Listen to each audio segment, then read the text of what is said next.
They're looking to make the upset happen.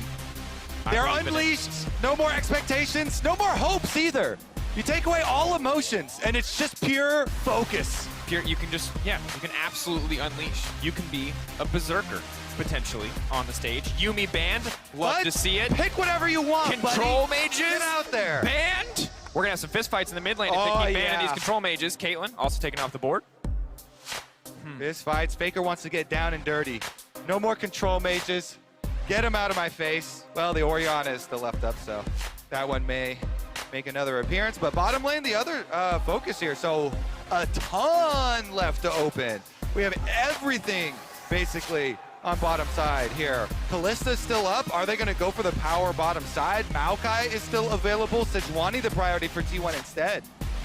Ooh, and I wonder what the priority is going to be for Fudge as well, with the Aatrox taking off the board, going up against Zeus. He wants to go for an early blind pick, or if he's going to wait and try to get counter on red side. Akali's been looking pretty solid thus far today. But do you want to do it in a Faker Silas and skill check Faker here, 50-50? Fudge is considering. Let's go! I love the passion. That man does not look like he thinks the 50-50. He's got faith, and I respect it. That said, I'm wondering what this pick is. I feel like you have to take the Maokai. Otherwise, you're giving away Maokai and Sejuani, and I've never seen those two champions together in recent memory because they're always picked by opposite sides, but I feel like that's maximum tank strength. Oh, let's go! Blabber carry! Blabber put on those carry pants! The Belveth. I want to see if he goes with the older tank build that Kanavi piloted, basically, where you go Blade of the Ruin King into tank, or if he goes straight damage, full carry. They already have an Akali on the team, so probably index a bit into some tanky stats there, but already excited. Belveth, one of the biggest things, though, is getting interrupted on your E, because that's all your survivability, your damage reduction, and Sejuani has a lot of interrupts. Meanwhile, an instant lock-in for T1 into the Lucian Nami, aggressive bottom side. That's with all of this focus here, with the bottom lane bans. And laying down the gauntlet, really, for the bottom side of the map. Obviously getting some cover picks for C9 on the top side of the map. We'll see what their final response is going to be here. Wait, if everybody picks a highlight champion, then we're going to have a bunch of squishy damage dealers and no structure, no CC, no tank, no beef. It's okay, slap it down. Everybody do damage. Okay, I will say that those games on paper, you're like, this is going to be skill v skill banger. But usually what it means is no one can kill anybody because there's no hard CC. But we'll see what happens here. Of course, T1 feels like a little bit more of a balanced composition. Thus far, you've got a strong, aggressive early bottom lane, the Sejuani, paired with stability from the Sejuani, and then it's all aggro on the side of C9. Everybody's got a montage champion. Someone's getting a highlight reel today. Sejuani is pretty hot right now after that JJ game. I was gonna say, can we really call her not a carry threat after that JJ game? Yep. And like, are you ready for another Poro Rider to just roll up into a lane and start taking heads? I like this though, Cloud9, banning to protect Fudge's Fiora here. They already had the Aatrox in the first 3 banned out, following up with the Renekton as well. They really want to maneuver this so they can get a Fudge positive lane versus Zeus. Always going to be Can they do it? a tall task. Of course, Zeus could opt to play this Sejuani on the top side of the map, but such an easy champion to parry, such an easy champion to play into. Could still do his Kennen as well. Taking their time here. Going to ban the LeBlanc as well, away from Faker. Obviously, all-time historic champion for him. Kennen is extremely effective against lots of squishy damage-dealing champions as well, so I'm a little bit worried with that one. We'll see what they go with here. More bottom lane bans, taking out the Draven as well. Any sort of answer down there for Berserker. Tristana's still available, Kallista's still available. Oh! I think it has to be more on the aggro side. I think to match, if you want to match at all on the bottom side, you have to pick something more aggressive, or something that can outrange and survive. I've been told that champion was deleted, but no. Not hovering that one. Kai'Sa, potential, all right, then it has to be like Nautilus or Leona or something then. And there's so much tension here, just debating what it's going to be. Zeus could opt for the Yone. Again, easy time for Fiora to parry a lot of the upfront engage that Yone provides to the table, either knockup, whether it's the ulti or the Q. Instead, very old school skill matchup, but they're taking their time. They're debating what the option is going to be here. The famous, it's Zeus, Jace. It's the Jace and the Kennen that gave him his name, and he's going with the Jace. Getting that range matchup here into Fiora, try and get some early damage on Fudge. And that's the thing about Zeus. I'm going to be honest, Kobe. I think no matter what he picked, it would have been scary. The Jace especially scary. Oh, the Heimer! No way! No way! They must have heard you. They must have heard you. Sven, They're please! playing with your heart. Please! This is all I wanted for the past 20 minutes. Do it, Sven, Breath. do it! Breath. It gives you hard CC, the grenade. If you want the Grenade. Heimer, cheer for the Heimer, New Come York. on, damn it! Yes! Oh! I got it! I got it! You know what? I don't know if T1 won. I don't know if C9 won. But I know you won, Kobe. And for now, that's enough. Oh my God! They actually call it the Champions Queue support Heimerdinger. That was a shot in the dark, baby, and we hit. Count it. That's one for NA, baby. The crowd is popping off. They do it. Okay, so, anyways, this is what I actually saw in Champions Queue from all the support Heimerdingers. All of their kills, literally 90% of the Heimerdinger kills were all them camping in the side brush, waiting for the other support to come try and ward, and they would face check into a bunch of turrets and get grenaded. That was basically the whole thing. So it gives really good objective control, though, with the turrets. We'll see about Sven in the early placements, too. Level 1 is really important. All right, and as long as we're theory crafting, early game objective control, especially around Herald, if they can roam out of lane, especially important for Belveth. So if you're setting up for control around big objectives, I like that synergy. It's super nice. Helps you push so much for the bottom side. So also requires some jungle attention. We'll see here about Blabber's path on the Belveth. Generally, Belveth, 99 times out of 100, you want to get your full clear off. We'll see if he, you can drop Krugs if you're going to drop one camp, but we'll see about it. If he does regular full clear towards the bottom side, I think that would probably be the best. Holy, we actually got it. We got the Heimer support here for Cloud9 in Worlds group stage, looking to upset T1 and do EDG the favor. Do EDG a solid. Can they do it? C9, 0-5 versus T1 all-time in group. C9 grouping on the bottom side. The level 1 important for these Heimer. What Get did control. you say? Heimerdinger kills. Someone face checking a brush. Sven's already set up in a brush. Taking control of the bottom side. Doesn't look like we're going to see any more action there. T1 moving up to place some vision down. And important to note, if you've never seen compositions like this or haven't seen them recently, early game leads are everything. One side gets ahead, becomes very easy to get up that kill pressure, to find those early kills, to snowball the game out of control. Yeah. If you haven't seen comps like this, just take a peek at Champions Queue. I can't believe it actually pays off. There we go, though. One taunting inside the bush, one outside the bush to lure them in. The classic Garen bait. Classic. If you don't know where the Heimer is, he's in the bush in front of you. Oh, they're That's going to get the rule turret. number 1. Get that money. I've never seen anyone more impassioned about someone autoing a turret than you are right now. I mean, Guma with the W start there on Lucian, already getting money. Another one. Oh, another turret. It's the dust. Can they get more of the towers? Jensen and Faker, they're trading. That's important. Oh, thank but our wonderful observers and production team, they're going to show us all 3 lanes, because if Kobe can't see those towers fighting, he might lose it. Oh my goodness. Carry is actually farming so much off his spell thieves right now, too. He's just procking it over and over. They get the push, though. Turrets helping out on the push on bottom side. He's having a good time. Of course, jungler so far relatively quiet. Level 3, maybe when we can start to see a little bit more action across the map for this 20 Belveth. We'll see how much Blabber actually wants to power farm as opposed to getting into these lanes. There we go. Exhaust early on the bottom side. Guma now forced away. And the absolute confidence in emote spamming in this bottom lane, you just have to respect it from the side of C9. As Jensen and Faker trading back and forth here. Jensen really with no energy, but the empowered auto going to be more than enough to win out on that one. All right, and we are doing the full clear for Blabber. So that was my question for the Belveth. 99 times out of 100, you want your full clear. He did do the Krug, so he's going to do full red side, head towards that bottom side. Head towards the star of the show. Blue-haired Heimerdinger. I think I might know who your favorite Arcane character was if I just had to, like, just The voice acting was so good for it was so good. Knock up Faker, forcing an early flash. Blabber not content with just full clearing his way through the jungle, wants to put some pressure down on these lanes. I love those types of ganks where when you're crossing from one quadrant of the jungle to the other, you just pass through mid lane and you get an efficient gank towards the summoner spell here.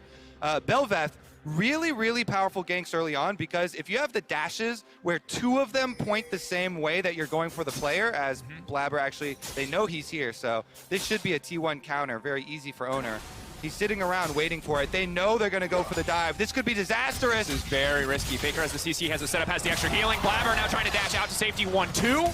You highlighted it as a way to chase, but the double dash is allowing Blabber to escape in that instance. He's now retreating down to the scuttle. Big health deficit though, might just have to back off into his own jungle. Jensen forcing the Shroud down early. He's gonna have to back off the wave. Yeah, playing with fire a little bit there. Trading more damage onto Oner. Barely a scratch onto Sejuani, and pretty big chunk there, taking the center of the W2 damage. Gonna leave a mark. Akali also out of potions, just relying on the Doran shield. Little things like that obviously going to start to add up. You expect both these champions to take masteries like the second win, just trying to survive, just trying to sustain in this lane. Faker, though, going to take the first recall. Jensen shortly going to follow. You have to imagine both TPs are going to get used here. We also, though, took the little time there for Oner. He dropped the ward over into the back of this blue pit, so they saw Blabber move from Gromp to Wolves, and they're gonna know as he moves over to eventually pick up #1. They're question mark pinging it right now. They know Blabber has to be coming for something fishy. Faker playing down just a little bit. Stepping up, lands the stun, gets the full combo off. But Blabber standing behind him. Dash just goes right into the wall. Can they take him down? They're trying to burn through Jensen before anything else comes out. Blabber in the midst of the entire team. Stun comes out, but now he can push the E. He can activate it. So much damage resistance going in. Blabber wants to finish it. It's a clean sidestep. They get first blood. They get it. Blabber is able to escape with his life, and Jensen flashes for the finish. It's first blood, Cloud9. And it has to feel so good for Cloud9 and for the fans in the audience. They spent so many resources trying to force that play. And I gotta say, Daniel, the Heimerdinger push on bottom. Sven got the first support roam. Look at the Heimerdinger. Sven coming down because they left the Kai'Sa by himself. It's the W here, the knockup. Jensen able to escape from Oner's counter damage, and then he comes over, the E here. Blabber's able to flash out of it and then instantly dodges. Nobody from Cloud9 going down there. Nicely played. They punish Faker's flashless. Silas and Berserker is just laughing about it, playing the 1v2 on bottom side. While bot side's going all right, and while mid lane's going all right, Fudge having a hard time here on the top side of the map, and he's doing what he can. But again, this is the champion that this man named himself after. Zeus, the lightning, the laning prowess. Jace is a champion that is not easy to survive against under any circumstance. Fudge blind picking the Fiora. We have to hope that it's going to get easier as he gets some items under his belt, but right now it is a bit of a struggle. It feels like when your friend is trying to make a new saying the thing, and you're just like, it's not going to be a thing. Yeah. It's like, Fiora's going to be the Fiora. He's like, Fiora's a thing, and it's like, it's a thing. It's not a thing. It's not really a thing. We'll see if he can make it a thing in this one. He's only down a few CS, and he is going to scale quite nicely for the side lanes. There is still hope there, baby. I believe. Level 6 acquired first for Jensen as well, and Blabber constantly hovering around this mid lane for him. Big for the potential playmaking. 6.5 minutes, of course. Looking at 8 minutes when the first Herald spawns to see if that can go over to the side of the Bel'Veth. Very, very strong objective overall for any champion on the Rift, but doubly so for the Bel'Veth. Zeus now pushing in here, of course, went for the Cole as well as the Tier, so maybe an opportunity for Fudge to fire back as he has a little bit more in terms of combat stats. Yeah, Gumayusi and Keria also, they were able to punish Berserker, so Berserker kind of laughing there as he gets left by himself, but the 1v2 taking a toll on the CS, and now they've got a big wave stacked. Oner's level 6, so even though Blabber's hovering, level 6 Sejuani. And sidestep stun manages to connect. Heimerdinger cut down. How dare they? How dare they? That's rude. How dare they? Oh, Berserker. Oh, that's the double. It's clean from the side of T1. It's an effortless dive. Oh my goodness, the level 6 advantage for Oner. Clean dive for T1. Assassinating both of them. Sven didn't stand a chance. As soon as he gets hit by that Sejuani stun, lights out for him. And Guma short to follow afterwards. This bottom, Gumayusi is going to be a monster for T1. And terrifying for just about every champion on the side of C9. They don't have a true tank. This man already has ready Dirk a bit of lethality. Once he gets the Gale Force, it's going to get so easy for him to isolate and find these individual kills. Just don't get hit. 5-head, Kobe, thank you. Just don't get hit, buddy. Blabber now level 6. Again, trying to find this creative pathing. Not spotted by enemy vision quite yet. Should be spotted now as he steps up. Zeus still walking forward. We're now playing, if you've ever played tag, this is tag in a nutshell. You're both gonna run around the object in a circle. But Zeus still wants to hit Fudge while he's doing it. Fudge can't really walk forward in this trade, or at least has to be careful doing so. Knockup flashed away by Zeus. So overall successful in that they get the summoner spell, but a lot of time used. Yeah, and Blabber could make another circle back around too, actually, with the flash blown, no vision remaining for Zeus. All of Cloud9, they're sending the whole squad at him. Zeus, Oner, Zeus no flash, leaping in, getting the slow down, the parry, Blabber now in the midst of the entire team. C9 descending upon T1. Ready to keep this going too. The Herald is already up. They've got the Bel'Veth. If they take this, it'll be a massive advantage. Yeah, turrets here from Heimer are going to get help out on this DPS. They've got the extra kill. Zeus coming back in 8 seconds, but he does not have teleport. T1 want to fight it though. Sven backing up, retreating into the rest of the team. Blabber isolated to take the jungler out. That'll be big. The damage reduction from the Bel'Veth. It is not enough. It is not an endless banquet. Guma now on the chase, calling Sven where he stands. And it's just a big leash at the end of the day. T1 saying thank you for the Herald. T1 come in. Once that bottom lane is able to arrive, they're so far ahead. They make a huge difference. 3 kills for Guma now. And Oner on the Sejuani. Easy setup here. Once again, over the top with the ultimate. He does not miss. Another couple kills for T1. And look at it. Huge. Almost triple stacked wave here for bottom side for Zeus as well as he goes down there. Gonna get that one up. More turret plate money for him. Blabber wrapping around for another attempt. Blabber powered here. W hit the W. Oh, be big. Missing that knockup is pretty massive. Sustained damage though huge. Now that that's fallen away, you can start to use the E. Oh! It's a solo! He doesn't even need a top laner. Blabber. The solo bolo from Bel'Veth. Blabber there, flashing in to finish it. Looking for a solo of his own. Is he going to go into the tower? Faker waiting, holding on to those cooldowns. Silas always with a That's going to be health Dragon. bar. They may be down in gold here. Cloud9 getting scrappy with it, though. After that disastrous counter on the Rift Herald from T1, they pick up the kill onto Zeus in the side lane and will get the Dragon as well.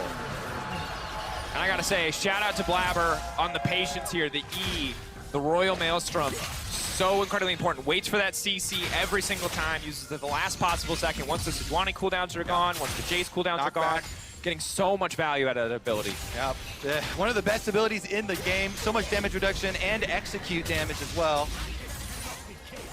C9 though, really just trying to force across the map. Of course, the cost of them forcing so much, pushing these man advantages, they're losing so much standing CS. They're losing these objectives on the sideline. The Herald now barreling down. Look at this.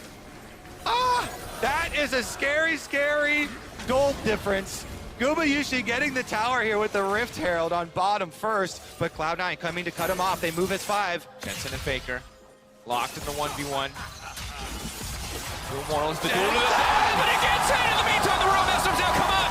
The rest of T1 now has to fire back. Fudge now chasing forward. Berserker straight to the face of Gumayusi, ready to try and turn this one around. C9 playing on the edge, but they're getting so much done. T1 forced to back away. The bubble will not connect. Already 1 kill. In the meantime, Zeus pushing on the top side, but it might not matter if C9 can keep the fight going. Fudge potentially overstaying here. Bit of damage, bit of poke. The rest of C9 ready to escort him out. Oh, he's baiting a little. They're actually trading. Zeus pushing on top side, getting turret plates for Akali pushing mid there. Zeus is going to get another turret up on top side. He may be 0-2, but he is certainly pushing towers. He's 2-0 on towers now. And that's the thing. Even as C9 force small exchanges, they keep the kill score even. They are building a raid boss in this top lane. Slowly but surely, there's a tier stacking. There's a coal stacking. It's fun to watch though, baby. Jensen going for the 1v1 on Faker with the health advantage at the beginning. The stolen Akali ultimate doesn't matter here because Jensen hits the E, nails him. Then Blabber takes most of the culling with his E and is able to dash out right after that Nami wave. Berserker goes in, a little bit of a backward fire there on the W, but they still have the extra member so they can force Oner's flash. And again, C9 getting out with everybody live, but credit to T1 for keeping that 3v4 so close and not losing any members of their own. Yeah. Again, 3-0-0 for Gumayusi. He is one scary Lucian. 1.5 items completed, I would call this.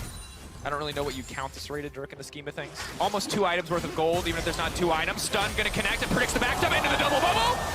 Jensen now running. Luckily has the shroud to keep him safe, but T1 tearing through tower plates. They certainly are. T1 remains with the objective focus here. Are they going to get every tower plate in this game? There's a full minute. T1 going to go for every tower plate in the whole game. This one doesn't stand a chance either. They're going to collect all outers. So much money. So difficult for C9 to respond. They don't have the wave clear. They don't have the luxury of a control mage. Jensen, a shroud will not save you. Gumayusi finds his man. Oh my goodness, that's gonna be 15 turret plates for T1 as they also pick up the kill onto Jensen. And again, some of the individual gold getting scary. 1.1, 1.2K advantage for Zeus. If you're an NA fan, avert your eyes from the bottom side of the map. Kobe, you highlighted it once, but remember my plan though, the top secret Heimerdinger plan. Go camp in a brush, and then a single T1 member comes to face check, boom. That's the win comp. That is the ancient tech too, because I think as long as Heimer has been playable, that has been the strategy. Brush camp, brush camp. Red team's turret has For been now, destroyed. contesting objectives. Fudge and Zeus trade blows. Hammer form knockback. Fudge just getting walked down here. Berserker in the area to cover for him. Zeus playing with a lot of patience. For a game that feels like it's descended into madness more than a few times, Zeus is keeping a cool head. They've been training in the Champions Queue just for this. Your entire career has led to this moment, Sven. You can stand still in a brush surrounded by robot towers. Take it from Faker. It's time for hide on brush. He's consulted all of the best Bloons players in the world. He knows exactly where to place the towers. All right, Dragon coming up, and I think goal number 1 here for Cloud9.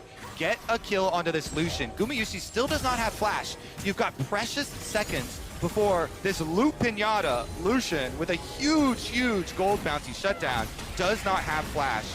And the possible all-in is there. And the problem is, if you do not pop the loop pinata, he will most certainly pop you. He is very fed. He has a rapid fire cannon. There's a Nami empowering him with an Imperial mandate.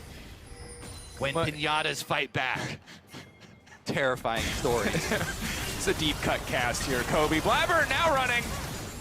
But Guma. The flash is still not forced there. the heal out to safety. Berserker cannot afford to leap in. He's only level 8. Just enough AD, I believe, to take over the Acathian Reign, but not enough to take the individual duel against Guma as T1, Oner, and Zeus setting their sights on the Herald, staying focused on the objective play here. Woo-wee. Okay, so Guma's got his eyes on the flame horizon there. 35 more CS for him to go. See if he can complete it. Look at that total gold graph. Thank you, FTX. Gumayusi at the top by a large margin. Yeah. And of course, the two people under him, also T1 players. Shows you how. Oh! Blabber, he gets the reset. He gets the objective. He's empowered, but he will be forced away. And now Faker is stolen away. The rest of the team on the hunt. Sven backing into the safety of his towers. Where's the all chat? Type nice smite. Get him. Fudge now running as well. Drake win condition. Ocean Soul. C9 getting closer and closer, even as they get further and further behind in gold. Wait a second. I don't know if I like the sound of that. I'm not gonna tell you it's a good trade deal, Kobe, but it is a trade deal as Fudge playing on the top side, waiting to try to find the stun. Extra healing now coming in from the marks. He's got Berserker coming in over the wall. Jensen on the backside versus Faker, fighting again in the 1v1. Last time went to Jensen. Another kill already dropping. Fudge taken out. Jensen no longer gonna get the 1v1. Gonna get locked up, gonna get stunned to the backside. Faker gonna finish the job. No, Jensen. The movement is so clean. And he goes back in. He gets him. Jensen again! He gets the last lap on Faker! He zigs! He zags! He kills Faker! Wait, Zeus? Berserker looking to take him down. Zeus overstaying, trying to finish the job. And every time I feel like T1 are too far ahead. Every time I feel like T1 can't slip up. Yeah. Don't look at the scoreboard. A kill comes in. Look at the center of the screen where the action is. All I'm saying, if this game was about isolated 1v1s, Jensen's score over Faker would be pretty good. All I'm saying is petition to remove bottom lane from this game right now and continue on. Anybody? Any takers? I don't know if that's gonna fly. But both sides just take a seat real quick. All right, here's another look at the over the wall. A lot of damage from Berserker and Fudge onto Oner, and Jensen with the teleport into the other side on Faker. But Fudge gets annihilated here by Zeus with the rest of T1 coming over. They pop Sven as well, forcing him out of the fight. But Jensen had the nice dodge on that shock blast and is able to get back in with the old Q to finish off the kill. Flashing out to safety, dashing out there. Yeah, good exchange. A lot of good individual mechanical moments I think you can see from C9. Overall, T1, much more conventional comp. knocking down 15 tower play. It's very much the story of this game. As much fun as it is to hype up these C9 moments, and they are hyped. Don't get me wrong, that's a Belveth. I love to see that. As well as the 4-1 Akali. We've got nothing left. Give us this. It's important to note, of course, this game actually technically has no stakes. First place is going to be decided by Game 6, so this one is pure fun. Whoever wins that one will also have the head-to-head, so even if the score is tied at the end of it. Oh, it's pure fun, all right. Now, let's see. The one quest we have left for Cloud9 in this game. Can they kill Gumayusi once? That's your quest? Crack that pinata. That's the question. Because you receive a new quest after turning that quest in. If you can't turn that quest in, you don't even get the quest to come back in the game. You're the designer for the quest system in the MMO, yeah. I see. It's great to have you here. The next quest in the chain is coming back in the actual game. Quest 1 in the MMO. Gumayusi loot Pinata. I would say raid boss, but I think Gumayusi... He's got no flash, Dracos. It's actually doable. He does have Ignite, which I... Oh, Zeus, though? They've turned it. This is a daily quest. Ready to turn it back. This is a daily on Zeus. And they find him. They're taking down the dungeon. They're set up. Oh, it's not even mythic. They're making it look easy. C9 find a pick. What's the response on the opposite side from T1? They're already pushing out the midway, but there's not a lot else on the map for them to take. Daily's done. Look for the big one. Here we go. T1 coming again. They may be rich. Kobe, they have to clear the ads. They can't just go straight for the pinata. Actually, I'm sorry, Carry and Owner fans referring to them as ads feels terrible. Flabber dodging bubble number 1, slipping over. Sven, right. setting up the master plan. Your only other plan that you mentioned, Kobe. Baiting them into the brush. Not enough. If only Guma would walk in there by himself. Dashing forward. Flabber sidestepping second bubble, but he's already getting cut down off to the side, trying to mitigate as much damage as he can. But Guma, godlike, this Pinata fights back. This Pinata's got hands, C9.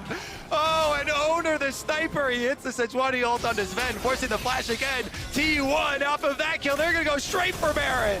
9K gold lead. They might not have the Drakes. Flabber may have stolen them away, but surely they will secure this Baron. Garius said we're gonna show you who the boss of Group A is. And they're leaving no doubt in this game. Most certainly are not, especially at the performance we saw earlier in the day against Fnatic. We'll see if they can make the same statement against EDG. But for now, yeah, looking pretty scary. Looking quite boss-like. All right, here's another look at it. They were waiting for Zeus to get back from Fountain, teleports out. They immediately get the kill. Oner also getting the +1 here to get the Heimerdinger flash out just by adding his ultimate. But we're back right out to it. Sven, no flash, has to run away from the Tri-Brush. Dragon number 3, though. This is their hope. Yeah. Hoping to get to soul point. The Sejuani ult is up, though. That is scary. Nobody can tank it. They have to juke it. They have to hope for a miss. Guma going for a bit of poke. Faker has stolen a Akali ultimate. Tidal wave up as well. C9 has to be careful about stepping too far forward. It looks like C9 are going to back away. It does look that way. It would appear that they are not interested in the fight. And you might say it's because they're 10K gold down, but I'm going to give them the benefit of the doubt and say they just don't feel like fighting for this one. Yeah. T1 going to take their first strike of the game.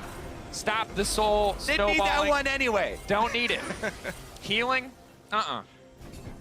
Never been a big fan of Ocean. No, don't like it. Yeah. Okay. Oh, Oh, hide on brush. Let's go. Hide on brush. Let's Full go. operation. Wait, they're flanking. Teleport's coming in. Double teleport. The double teleport. Gonna try to lock him down. Sven, he has to get back to his towers. He has to get out, but he's already been taken out. The collapse now coming in. Fudge. Scramble! Trying to find it out. They need to make a way out. The stab coming in. Fudge, run. Back it up, Tear. Back it up. Oh, Faker no. on the chase down. Oh, they're just not giving it. Oh, my oh, avert your eyes, NA fans. It's not pretty. Cut the tape. All right. Oh, wait, here we go. The 1v1. Honorable 1v1. Jensen up currently 2-0. Faker, can he bring it back? Jensen, can he take the best of 5 against Faker in the 1v1? Oh, he goes. That's all that matters. Can he get it? Shuriken flip. Golden. Can he take the best of 5? Oh, Faker coming back. Faker with the stopwatch gets the last laugh. He takes down Jensen, and T1 will take down Cloud9. Flabber leaping in. A last desperate defense. A few more towers for Sven. One more tower for T1. Just about start to finish dominance. Some flashy moments, some highlight plays from the side of C9. They gave us the montages we were hoping for, but T1 did it even better. Whew. Berserker backing away, T1 finding the win. Their fate to be decided in our final game of the day. Woo-wee. No stakes, but we had some fun. We got the Heimerdinger support call out. Got a bunch of 1v1s. What was it in the end? It was like a best of 5 or something. I think it was a best of 5. The one, to be fair, the top one wasn't super 1v1. It wasn't exactly. Yeah, so I think we could call it 1-1 in terms of the Jensen Faker, Akali Sylas 1v1 score. Yeah. Would love to see that 1v1 again at some point so we can settle that. Yeah. Critical part though, Faker stopwatch immunes the damage of the E2, the big damage chunk from Akali. And he's able to turn it around there. Great stuff from T1, proving